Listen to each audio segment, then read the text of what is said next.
Hello friends, welcome back to our channel Semippulagam. Sorry friends, கொஞ்ச நாளாக என்னால் ரெகுலராக லாங் வீடியோ அப்லோட் பண்ண முடியல. இனிமேல் நான் வந்து ரெகுலராக லாங் வீடியோ வந்து அப்லோட் பண்ணுறேன். நான் ஒவ்வொரு மாதமும் பட்ஜெட் வீடியோ அப்லோட் பண்ணும்போது ஒரு குறிப்பிட்ட அமௌண்ட் ஜிஆர்டியில் நகை சீட் கட்டுறேன் அப்படின்னு சொல்லியிருப்பேன். என் வீடியோ வந்து நீங்கள் ரெகுலராக பார்த்துட்டு இருந்தீங்க அப்படின்னா உங்களுக்கு தெரிஞ்சிருக்கும். இப்போ தான் நான் ஃபஸ்ட் டைம் வந்து ஜிஆர்டியில் நகை சீட்டு கட்டுறேன். ஸோ இந்த நகை சீட்டு வந்து எனக்கு உண்மையிலேயே லாபமாக இருந்துச்சா, அப்புறம் பார்த்திங்கன்னா இப்போ இந்த நகை சீட் நம்ம கட்டும்போது எப்படி ஏமாறாமல் நகை வாங்குறது, ஜிஆர்டினே இல்லை எந்த கடையில் நம்ம வந்து நகை சீட்டு கட்டினாலும் பெனிஃபிட்டோட எப்படி நம்ம ஏமாறாமல் நகை வாங்குறது அப்படின்றது எல்லாத்தையுமே நான் உங்கள் கூட ஷேர் பண்ணிக்க போகிறேன். வாங்க நேரடியாக வீடியோக்குள்ளே போகலாம்.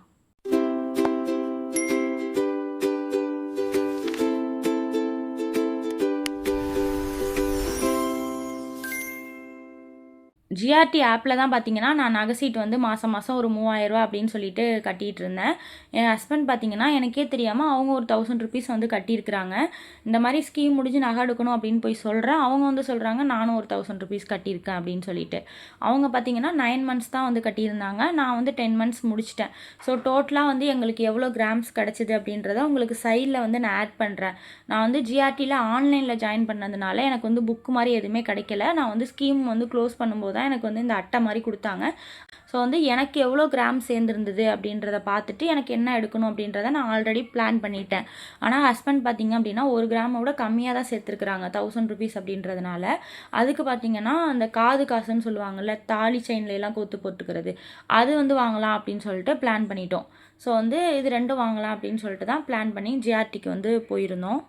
லாஸ்ட் இயர் அக்டோபர் மந்த்து தான் நான் ஜிஆர்டி ஆப்பில் நகை சீட்டு வந்து ஜாயின் பண்ணியிருந்தேன். ஆடி மாதம் முடிகிற மாதிரி நம்ம நகை எடுத்துக்கலாம் அப்படின்ட்டு. ஆடி மாதத்தில் ஆடி ஆச்சரியம்னு சொல்லிட்டு நம்ம கட்டக்கூடிய அமௌண்ட்டுக்கு ஏற்ற மாதிரி கிஃப்ட்டு கொடுப்பாங்க. அது மட்டும் இல்லாமல் எக்ஸ்ட்ரா அமௌண்ட் ஏதாவது நம்ம ஜிபே பண்ணுறோம் அப்படின்னா அந்த அமௌண்ட்டுக்கும் குட்டியாக ஏதாவது கிஃப்ட்டு கொடுப்பாங்க. வேஸ்டேஜில் ஏதாவது ஆஃபர் பண்ணி கொடுக்குறாங்கன்னா நம்ம எக்ஸ்ட்ரா அமௌண்ட்டுக்கு ஏதாவது எடுக்கிறோன்னா அதுக்குமே அந்த வேஸ்டேஜ் ஆஃபரை நம்ம யூஸ் பண்ணிக்கலாம் அப்படின்ட்டு தான் நான் பிளான் பண்ணி வச்சுருந்தேன். கடைசியில் பார்த்திங்க அப்படின்னா இந்த வாட்டி அந்த ஆடி ஆச்சரியம் அப்படின்ற அந்த ஆஃபர் எதுவுமே இல்லை. அதுக்கு பதிலாக ஆடி தங்க திருவிழா அப்படின்னு சொல்லிட்டு 1 கிராமுக்கு 200 ரூபாய் தள்ளுபடி வந்து கொடுக்குறாங்க. அந்த ஆஃபர் தான் போயிட்டுருக்கு. இதுவே எனக்கு மிகப்பெரிய ஏமாற்றமாக இருந்தது. என்னடா அது ஃபஸ்ட் டைம் நம்ம ஜிஆர்டியில் வந்து நகை சீட்டு கட்டியிருக்கோம், இந்த மாதிரி ஆயிடுச்சு அப்படின்ட்டு. சரி ஓகே நம்ம கட்டிட்டோம், போயிட்டு எடுத்துகிட்டு வந்துடலாம் அப்படின்ட்டு பிளான் பண்ணி ஜிஆர்டி வந்து கிளம்பியிருந்தோம். ஜிஆர்டி வந்து நான் நாகப்பட்டினத்தில் இருக்கிறேன், இங்கே ஜிஆர்டி கிடையாது. எனக்கு பக்கம்னா நான் வந்து கும்பகோணம் இல்லாட்டி தஞ்சாவூர் தான் போகணும்.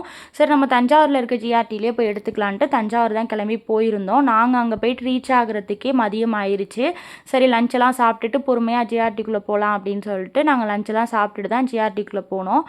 போனோடனே கிரவுண்ட் ஃப்ளோரில் என்னென்னலாம் வச்சுருக்குறாங்க அப்படின்னு சொல்லிட்டு ஒன்ஸ் நான் பார்த்துட்டு இருந்தேன். ஏன்னா ஆல்ரெடியே நான் என்ன வாங்கணுன்ட்டு பிளான் பண்ணி வச்சுருந்தேன். இருந்தாலும் நம்ம ஒன்ஸ் பார்க்கலாம் அப்படின்னு சொல்லிட்டு ஒரு ஐடியாக்காக பார்த்துட்டு இருந்தேன். கீழே வந்து கை செயின் இருந்தது. சரி நம்ம கை செயின் போயிட்டு கேட்கலாம் எனக்கு சேர்ந்துருக்கிற வெயிட்டுக்கு அப்படின்னு சொல்லி கேட்கும்போது எனக்கு 2 கிராம் சொச்சம் மில்லி சேர்ந்துருந்தது. இந்த வெயிட்டுக்கெலாம் குழந்தைங்களுக்கு தான் இருக்கும், பெரியவங்களுக்குலாம் இருக்காது அப்படின்ற மாதிரி சொல்லிட்டாங்க. சரி நம்ம ஆல்ரெடியே பிளான் பண்ணி வச்சுருந்த மாதிரி எனக்கு எவ்வளோ வெயிட்டு சேர்ந்துருக்கோ அந்த வெயிட்டுக்கு வந்து நம்ம இயரிங்ஸ் வாங்கிட்டு ஹஸ்பண்டுக்கு சேர்ந்துருக்கிற வெயிட்டுக்கு வந்து அந்த தாலியில் வந்து கோத்து போடக்கூடிய காசு வாங்கிக்கலாம் அப்படின்னு சொல்லிட்டு பிளான் பண்ணிட்டோம். அதுக்கப்புறம் நாங்கள் கேட்கும்போது ஃபஸ்ட் ஃப்ளோரில் தான் இயரிங்ஸ்லாம் இருக்குது, அங்கே போய் பாருங்கள் அப்படின்னாங்க. சரி நாங்கள் ஃபஸ்ட் ஃப்ளோர் போயிட்டு இயரிங்ஸ் பார்க்கலான்ட்டு போனோம். அங்கே போயிட்டு எனக்கு 2 கிராமில் இயரிங்ஸ்லாம் காட்டுங்க அப்படின்னு சொல்லும்போது அவங்க வந்து எடுத்து காட்டிகிட்டு இருந்தாங்க. நானும் ஒன்று ஒன்றா பார்த்துட்டு இருந்தேன். நான் வந்து நகை சீட்டு மூலியமாக தான் நகை எடுக்க வந்திருக்கோம் அப்படின்றதெல்லாம் வந்து அவங்கக்கிட்ட நாங்கள் இன்ஃபார்ம் பண்ணலை. ஏன்னா இப்போ ஜிஆர்டியை பொறுத்த வரைக்கும் பார்த்திங்கன்னா எந்த நகையிலையுமே வந்து வேஸ்டேஜ் வந்து மென்ஷன் பண்ணியிருக்கிற மாட்டாங்க.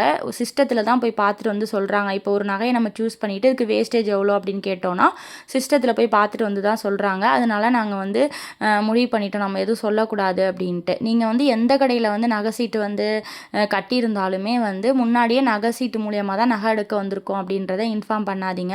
நான் வந்து மங்களன் மங்கலில் திருச்சியில் வந்து நகை சீட்டு வந்து கட்டி நகை எடுத்திருக்கேன். அங்கே பார்த்தீங்கன்னா எல்லா நகையிலுமே வேஸ்டேஜ் வந்து மென்ஷன் பண்ணியிருப்பாங்க. எனக்கு பார்த்து வாங்குறதுக்கு ரொம்ப யூஸ்ஃபுல்லாக இருக்கும். அந்த மாதிரி இருந்துச்சுன்னா ஓகே. இல்லை வேஸ்டேஜ் வந்து மென்ஷன் பண்ணாத கடையில் நீங்கள் நகை சீட்டு கட்டுறீங்க அப்படின்னா முன்னாடியே சொல்லாமல் இருக்கிறது தான் நல்லது. அதிகமாக வேஸ்டேஜ் சொல்கிறதுக்கு நிறைய வாய்ப்புகள் இருக்குது. அதுக்கப்புறம் நான் ஒவ்வொரு இயரிங்ஸாக வந்து பார்த்துட்ருந்தேன். இயரிங்ஸ் பார்த்திங்கன்னா எனக்கு வந்து பெருசாக எதுவுமே பிடிக்காத மாதிரி இருந்துச்சு. சரி ஒன்று ஒன்றா பார்க்கலாம் அப்படின்னு பார்த்துட்டு இருந்தேன். ஃபைனலாக பார்த்திங்கன்னா ஒரே ஒரு இயரிங் மட்டும்தான் எனக்கு வந்து பிடிச்சிருந்துச்சு எனக்கு சேர்ந்துருக்கிற வெயிட்டில் நான் பார்க்கும்போது. அப்புறம் அந்த இயரிங்ஸ்க்கு வேஸ்டேஜ் எவ்வளோன்னு கேட்கும்போது அவங்க சிஸ்டத்தில் போய் வேஸ்டேஜ் வந்து பார்த்துட்டு வந்தாங்க. வேஸ்டேஜ் வந்து 25%க்கு மேலே வந்து வேஸ்டேஜ் சொன்னாங்க. ஏன் இவ்வளோ வேஸ்டேஜ் இருக்குது அப்படின்னு சொல்லிட்டு நான் பார்த்துட்டு இருந்தேன். ஜிஆர்டியில் வேஸ்டேஜ் எப்பயுமே அதிகமாக தான் இருக்கும். ஆனால் இந்த வாட்டி எனக்கு ரொம்ப அதிகமாக இருக்கிற மாதிரி இருந்துச்சு. அப்புறம் வந்து எஸ்டிமேட் பில் மட்டும் நாங்கள் வாங்கிக்கிட்டோம். அப்புறம் கம்மி பண்ணி வந்து ஒரு 2% கிட்ட கம்மி பண்ணி எஸ்டிமேட் பில் கொடுத்தாங்க. அப்புறம் நம்ம வேறு ஏதாச்சும் பார்க்கலாமா அப்படின்னு சொல்லிட்டு ஒரு யோசனை வந்தது. அப்போ தான் நாங்கள் யோசித்தோம், எதுக்கு நம்ம வந்து 2 பேருக்கும் சேர்ந்துருக்கிற வெயிட்டுக்கு சேர்த்து ஒரே நகையாக எடுக்கக்கூடாது அப்படின்ட்டு. சரி நம்ம அந்த மாதிரி எடுத்துக்கலான்ட்டு கை செயின் செக்ஷனுக்கு போயிட்டு நாங்கள் இந்த மாதிரி எங்களுக்கு வந்து இந்த வெயிட்டில் வந்து கை செயின் காட்டுங்கன்னும் போது அவங்க கை செயின்லாம் வந்து காட்டிகிட்டு இருந்தாங்க. இயரிங்ஸில் கூட ஓரளவுக்கு கலெக்ஷன்ஸ் இருந்தது. ஆனால் கை செயினில் பார்த்திங்கன்னா பெருசாக கலெக்ஷன்ஸே இல்லை. ஒரு 4-5 டிசைன்ஸ் தான் இருந்தது. அதில் வந்து நான் ஒன்று ஒன்றா பார்த்துட்டு இருக்கும்போது ஒரு டிசைன் எனக்கு பிடிச்சிருந்தது. அதை சூஸ் பண்ணிவிட்டு அதுக்கு வேஸ்டேஜ் எவ்வளோன்னு கேட்கும்போது சிஸ்டத்தில் போய் பார்த்துட்டு வந்து 20% கிட்ட வேஸ்டேஜ் சொன்னாங்க. நம்மளுக்கு 18% வரைக்கும் தான் வேஸ்டேஜ் பெனிஃபிட் வந்து சீட்டு மூலியமாக எடுக்கும்போது கிடைக்கும். எக்ஸ்ட்ரா எடுக்கிறது நம்ம பே பண்ணுற மாதிரி தான் இருக்கும். என்னடா வாங்குறது அப்படின்னு சொல்லிட்டு ஒரே குழப்பமாயிட்டு எங்கள் 2 பேருக்கும் சேர்ந்துருக்கிற வெயிட்டுக்கு சேர்த்து ஒரே நகை எடுக்கலான்ட்டு பிளான் பண்ணிட்டோம். ஆனால் இயரிங்ஸ் வாங்குறதா இல்லை கை செயினே வாங்கிக்கலாமான்ட்டு குழப்பமாக இருந்தது. அதுக்கப்புறம் பார்த்தீங்க அப்படின்னா இன்னொரு விஷயமும் எங்களுக்கு வந்து அதில் பிரச்சனையாக வந்தது என்னென்னா, இப்போ நான் 10 மந்த்ஸ் வந்து முழுமையாக கட்டிவிட்டு எனக்கு 18% வேஸ்டேஜ் பெனிஃபிட் கிடச்சிரும். ஆனால் என் ஹஸ்பண்ட் வந்து 9 மந்த்ஸ் தான் கட்டியிருக்கிறாங்க. அவங்களுக்கு 18% வந்து வேஸ்டேஜ் ஃபுல் பெனிஃபிட்டும் கிடைக்காது. அப்படின்னு இருக்கும்போது அதெல்லாம் நாங்கள் எப்படி வந்து பேசி வாங்கணும், வேஸ்டேஜை வந்து எப்படி கம்மி பண்ணி வாங்கணும், என்ன நகை வாங்கணும் அப்படின்றத நான் நெக்ஸ்ட் வீடியோவில் ஷேர் பண்ணிக்கிறேன். வீடியோ ரொம்ப லென்த்தாக போயிட்டுருக்கு. நான் வந்து என்ன நகை சூஸ் பண்ணியிருப்பேன் அப்படின்ட்டு உங்களுக்கு ஏதாவது ஐடியா இருந்துச்சுன்னா கமெண்ட்டில் வந்து தெரியப்படுத்துங்க. நெக்ஸ்ட் வீடியோவில் உங்களுக்கு நான் பில் வச்சு என்ன நகை வாங்கினேன், என்ன கிஃப்ட் வாங்கினேன் அப்படின்றத எல்லாத்தையுமே உங்கள் கூட ஷேர் பண்ணிக்கிறேன். நெக்ஸ்ட் வீடியோவில் பார்க்குறேன். தேங்க்யூ.